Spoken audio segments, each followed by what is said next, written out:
विधानसभा चुनाव में 32 सीटें ऐसी थी जो आप कभी नहीं हारे थे सन 47 से आज तक, उसमें से आप आधी सीटें हार गए और उसमें और किसी ने नहीं, इस इंडी गठबंधन सहयोगी ने ही आपकी सबसे ज्यादा वोट प्रतिशत खाया है। इसलिए यथार्थ पे बात करिए और धार्मिक विषयों के ऊपर संवेदना से बात करिए, सम्मान और गरिमा से बात करिए, उच्छृंखलता से बात न करिए। जिस प्रकार से वो ईश्वर के संदर्भ में बात करते हैं, मैं उनसे कहना चाहूंगा, यदि आप अपने को शिव भक्त कहते हैं तो भगवान शंकर ने भी भगवान राम की स्तुति में जय राम रमा रमणम शमनम भवताप व्याकुल ताहि जनम बाकायदा स्तुति गाई।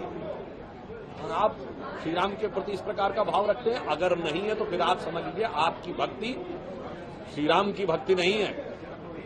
शिव का भक्त तो राम के विरोधी भी थे।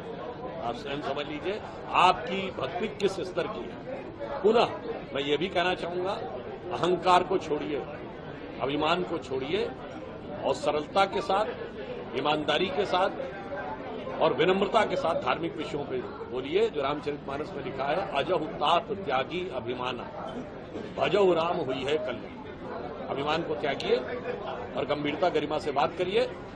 और जिस तरीके से वो उच्छृंखलता दिखा रहे हैं, तो मुझे वो उर्दू की नज्म की वो लाइन बहुत उपयुक्त नजर आती है राहुल गांधी जी पे। वैसे वो पहली लाइन तो थोड़ा इश्क मोहब्बत के ऊपर थी कि खामोश लब है, झुकी है पलकें, दिलों में उल्फत नई नई है।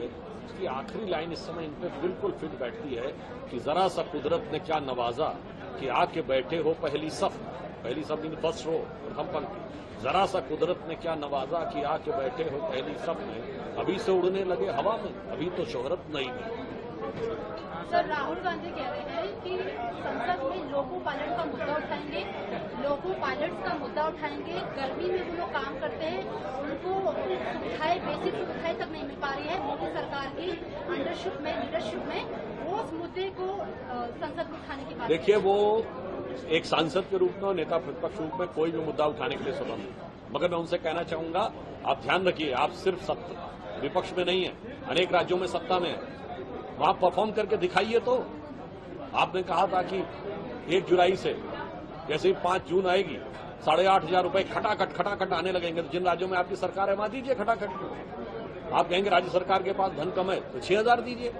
जैसे हम लोग जब विपक्ष में थे तो हम सिर्फ व्यर्थ का वितंडावाद नहीं बनाते, गुजरात मॉडल करके दिखाया था। मध्य प्रदेश ने दिखाया था कि जब हमारी सरकार आई, बीजेपी की सरकार, तो 2.5%, 3% कृषि विकास दर थी, उसे 18-19% बना के दिखाया था।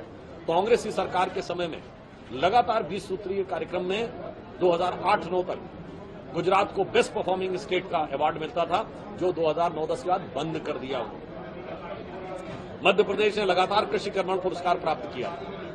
छत्तीसगढ़ ने नक्सली समस्या पर नियंत्रण करके दिखाया था। कर्नाटक ने 0% रेट ऑफ इंटरेस्ट पे पहले साल के लिए किसानों को ऋण देकर दिखाया था। तो महोदय, कुछ करके दिखाइए, सिर्फ व्यर्थ का विवाद मत बनाइए। आपकी सरकार है, मैं आपको चुनौती देता हूं, अपने मॉडल परफॉर्म करके दिखाइए।